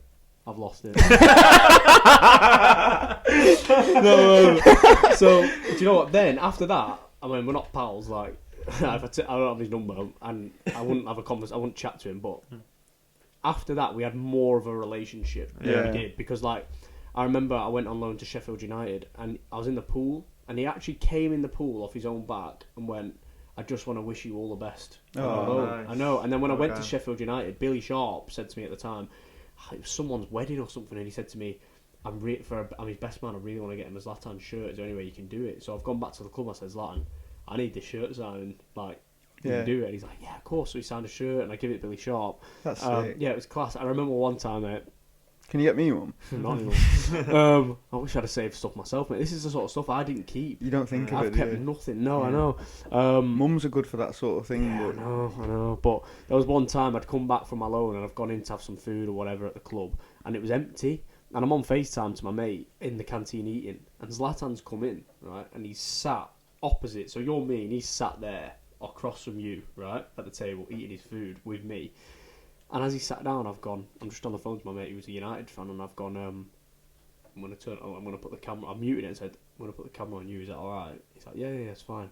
So like I've just turned my phone. My boy's massive United fan. Didn't know who I was with, and I've just turned it like that to Zlatan. And Zlatan's for this gone, dickhead. and Zlatan's gone, hello, my friend, how are you? And I'm like, my mate's like, Oh my god. Yeah, class, mate. That was class. It is weird because even as your mate, they see that as like a moment in time, but you're living that like day to day and see what these kind of people, even like, I know that they're just human beings, but it's interesting for us to know, like we were saying off camera actually, we should go back to that. We don't even know what a training day looks like. Yeah. Like, I know you've just gone through it off camera, but what time would you get to training and what kind of thing are you doing throughout a day? In general football, not like just right now. So, I think the top level, like Premier League, their schedule changes a lot more than ours because they've got, European games on Wednesdays and stuff like that. So it very much varies around the match schedule. I think for the EFL, definitely National League, League 1, League 2, Championship again might be slightly different, but I think it's pretty similar. We tend to get Sundays and Wednesdays off every week. I'd say most clubs do that. Do you reckon a lot of people go out on the piss still as well, even in these modern days, when they've got those guaranteed days off? They will if they don't have a Tuesday game. I think most players, if they don't have a Tuesday game, will be more open to having a few bevs on the weekend. If they've got a Tuesday game, I know for myself, I will not drink on a Saturday. You don't drink much anyway, do you? But that's the general schedule, unless you've got a manager who, some managers will be like, you're in every day. Like, really? Yeah. We had I can say this, we had a game the other day, we got really badly beat. It's obviously not good. And the gaffer's like, we're in every day. Rightfully so. Why should you have your days off if you're getting beat badly? Yeah. So it can very much vary, and it's very last minute. You can't make plans necessarily because things change so quick. But general day can be like in between 9 and 10. I think most lads will be in. You'll be doing your pre-activation, like stretching, and then general training might be like passing drill, possessions, small-sided games, working on more like position-based stuff, things like that, tactics and whatnot. So with a ball at your feet, or not just a ball at your feet, but on the actual training field, how many hours do you reckon you'll do? Our gaffer right now is massive on it being an hour and a half. So we tend to not be out for more than an hour and a half. He thinks, we can get everything we need within that time. So we might be out there for an hour and a half and then come in, do gym, and then be done. So you might be done. And do you know one thing I like? Obviously, you always read about, this player was always in the gym and other players weren't or whatever. So how much of that is mandatory, like, say, strength training or something around it? Or does that, again, depend on the gaffer? It depends on the gaffer. Everything to do with training depends on the gaffer. Have you had some that are going, everyone needs to do strength training? I think most clubs are mandatory to do gym. We definitely do gym on a Thursday. If we don't have a game on a Tuesday, we're in on a Tuesday as well. I think most clubs are probably very similar. I know when I was at United, Resi is a bit different because your kids, we were in like every day. It was like an army camp. But it very much varies. Some managers just let you do your own thing and like decide. I know now we've got a bit of a club at Fylde where in the morning we go in early, some of us, and do gym every single morning. Yeah.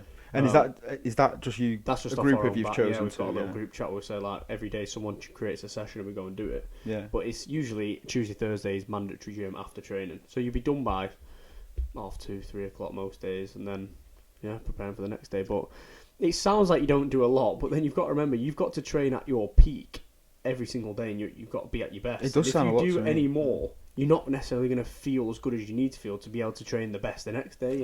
And a lot of players, or not a lot of players, but some players will take home different routines. One person might 3 o'clock get home and just, I don't know, sit there and play video games. Another might be in an ice bath or doing their own weird that stuff. is definitely a thing. And now, especially in the lower leagues, people have other stuff going on. Like football is. You have to have one eye in the end of your career. Yeah, football's the priority for every player, but you've also got to, as you said, the older you get, I'd like to think people now look at it from a different perspective and think the earlier you are, you better off starting. You're starting earlier to get things in place, but it's easy to say that as you get older than when you're younger, you don't necessarily think about it. But now people have other stuff going on. I know a lot of people do, as you said, to plan for that. So yeah, there's just a lot. You might not necessarily finish your day at 2:30 because you go home and you've got other stuff you need to be doing as well. Yeah, exactly. And that's another criticism that a lot of professionals get. Oh, he's too busy with his clothing brand or whatever. And I always think, like, the guy finishes at 3 each day. Yeah. And, like, of course he's going to have one eye on something else or the end of his career because it's a short career, isn't it? It's 15 years? Yeah. And that might help.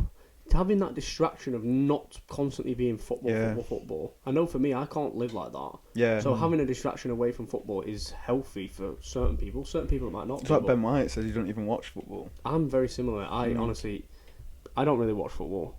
So I completely resonate with what he's saying. Because you've lived it your whole life. It's it is two different things. I've got a missus. She does not want to watch football. It's like I have to pick and choose my battles. Yeah, don't we all, mate? It's not that though. Like I come home and I talk about my day, and I've had a bad day, and it's like I'm trying to explain to her I've had a bad day because I'm not getting picked because I did this wrong and what just football based conversations every day. And then do you want to watch the football? Yeah, I mean, I'm just to clarify, I can watch it if I want to, but I can get footballed out where I've spoke about it all day and I've done it every day, and it's like, okay, now I'd rather go for a walk and have a coffee or like go and meet some friends than watch a football match. So can I ask you, Joe? Now that you're 27, nearly 28, and you've played football pretty much most of you, since you were 5 at a very high level, does it feel like a job now, or do you still actually enjoy playing?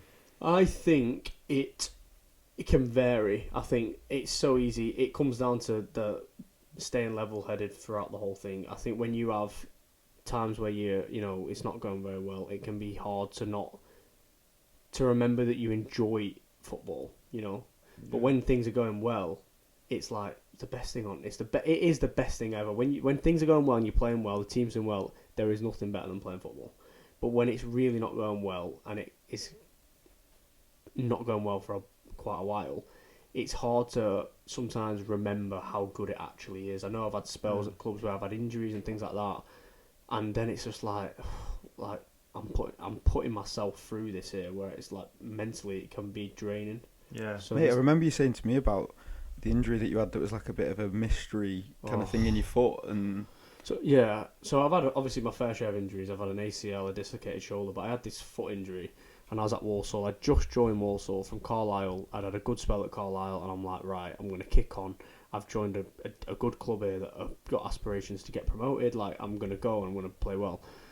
Last week of pre-season, I did something in training, and I've like turned, and I had this excruciating pain in my foot to the point where I've took my boot off and I'm checking my foot, thinking like, is there a bone sticking out? Like, have I broke something? Like if you get injured, you straight away you like look at it, like So I've like took my boot off and it looks fine.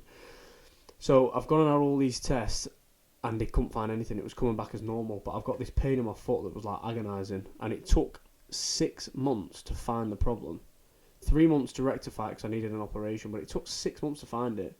And I had this little bone fragment that was like tiny, but it was just sticking in like a nerve in my foot. And there was parts where people didn't even know that if it was real or if it was in your head. Yeah, so at the time, to be fair to the club, I'd just joined this club. I'd not played a single minute. They probably spent 10 grand on me trying to see these different specialists across the country. I've seen the best specialists in the country. I'd had 5 injections in my foot to see if that would help. To the point where the gaffer at the time, who was great with me, was like, we can't do any of this anymore. So that's why, if I'm honest, I started my insurance stuff, because I was like, my career might be over here. That's horrible. How can you rectify a problem if you can't find the problem? Yeah, exactly. So I said to him, look, let me have one more injection. Now these injections are like ultrasound guided, so it's like a camera. But as they're doing it with the ultrasound, you can see on the screen kind of like the needle going through like this, whatever. And then I've gone, let me have one more. And he was like, right, this is your last one. It was like my 5th one. None of them had worked. He's like, this is your last one after this. So what were you hoping it was a slightly different position or something to see? I just honestly, I was just like, maybe he hadn't put it. It wasn't a case of seeing, because I'd come to the realization I'd had these thousands of pound scans, mate. Like, I was come to the realization that no one's gonna find it. So maybe this injection that they put this fluid in would just like numb the pain and it would have gone away, type thing. Yeah. So I'm on the 5th time now, and it's the last one. And as he's got this is a new guy as well. He was cheaper than the big specialist that I'd already had. And as he's getting this needle and he's putting it through to put the injection in, and with the camera ultrasound thing, he's just gone, I'm sure there's a bone fragment there. So I've gone like, this is it. Like, please take a, like, print screen it, take a picture of the screen, like, please just do something. And he's like, don't take my word for it, but I'm sure there's like a little fragment there. So I was like, save it. So he's like, right, saved it, done the injection, didn't work, obviously. He's then sent it to the specialist, who was a top boy in London, who I'd been seeing, who couldn't find anything. But he sent the images to this guy, and he's pulled me back into this office, and he's gone like, we've now looked at all of the scans that you've got, which I must have had 4 scans. And he's like, now we've seen this little thing that he's seen, we can see a pinpoint, like you're talking minuscule black dot on every single scan. But there can be this can be anything, like you wouldn't even necessarily look at that, you'd just be like, yeah, there's nothing there. Yeah. But because this other guy's pinpointed it, we can see it on all of them. Yeah, I got you. Yeah. So he's like gone, what we're going to do is another injection, but we're going to put it in this place, and if it numbs it, we know that thing is what's causing the problem. And he did that, and bro, I was like, it was the inside of my foot, I was like hopping. I was like, I can't feel it. I rang my mum. I was like, I can't feel it. So I had this operation 6 months down the line. Took 3 months, but I've going through rehab for 3 months, thinking I hope this has worked, but I can't do anything to test it. Tell yeah. them, yeah. So I've got 9 months down the line and I've ran and it's gone. But it took 9 months. Wow. Mate. And I've been at the club. I've And not that's played a pure game. head loss along the Bro, way. I'm I thought I was going to retire at one point. Mhm. So yeah. Started 3 companies. Yeah. So I'm just like, it was awful, mate. So I've just had. You don't want to blow your own trumpet because I'm so fortunate for how I'm still playing football and football's been great, but I've had my fair share, tough injuries by the sounds of it. Yeah, just big ones. Injuries mate. at bad times. Yeah, as well. bad times. How many games did you play for Sheffield United? 2, I think. 2, yeah. And did so my shoulder. that loan really. Do you regret going out on loan? Yeah, I had an option at the time between Sheffield United and Barnsley. Barnsley were in the Champ, and Sheffield United were top of League One. Obviously, Sheffield was with Chris Wilder, and Barnsley was with Heckingbottom, I think it was. And I remember at the time, it was the season after I'd made my debut, so I was still a bit of, not someone, but people knew who I were a little bit because I'd played for the first team. So I had both of the managers ringing me at the time, and I was going to my agent I don't know which one to choose. You've got Sheffield who are going to get promoted. They're a massive club, and I'll get a CV, a promotion on my CV, or you go to Barnsley, and they're you're playing in the Championship. Should have done that. But it's easy in hindsight, mate, my whole career is in hindsight, I should have done the other one. But you never know how well that would have gone. But again, I opted for Sheffield United. I had good calls with Chris Wilder. I ended up having to apologise to Heckingbottom and being sorry for wasting your time, whatever. So is there any players that you've stayed in touch with from your time at United? That's a good question. Obviously Scott, Dean Henderson, but there's players that I could rely on if I needed to, like charity work, things like that, and people have probably said it, but Juan Mata he's the nicest guy in football that you'll ever meet. And there was a time you chat to him at training, but you'd not necessarily think they're going to remember you if you see them down the line. And I'd left the club maybe 3 years ago, and me and Beth, obviously you know Beth, went to Van Gogh Museum in Manchester, and we were walking round, and it was just after COVID, so people were wearing masks, and we're walking around and I get a little tap on the shoulder. It was 3 years after I left. And there's this little guy with a mask on and a hat on, and he's like, "Hiya, Joe." I'm like, "Sorry, I don't know who this is." And he's Trying to palm him off. He took his mask off and his hat off, and it was Juan Mata. So I'm like, sick. "Juan, how are you?" And he's like, "Joe, how are you, my friend?" And I was like, "This is Beth." So you give Beth a big kiss. Oh. Beth obviously don't have a clue who it was. So he's like, "How's things? How's your knee?"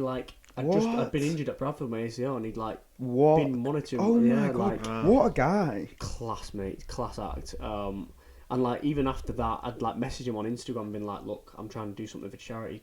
Is there anywhere you could send me a shirt signed?" And he's like, "Absolutely." No way. And he'd done me a video. I've got a video on my phone of him going "Hello, this is Juan Mata here. He's brilliant, mate. Honestly, absolutely top." And I've left there, and Beth's like, "Who's that?" I'm like, "Juan Mata. Who's that?" World Cup winners, he's massive. She's like, "Oh right, wow." But yeah, he was a class act, mate. Unbelievable. I love that. And one thing that I've learned from speaking to you is that, which is probably a dangerous thing to learn, is that a lot of the rumours and stuff that we hear, because you hear that Mata's a nice guy. Yeah. You hear all these what did you say? Oh, Zlatan with the medical tests and stuff. Yeah. A lot of the stuff, there's no smoke without fire, is what I've taken from this. So the Facebook rumours are back on, baby. But been a pleasure. Thank you very much. We'll do it again. We'll have a part 2. No, we will. That was amazing. Enjoyed that.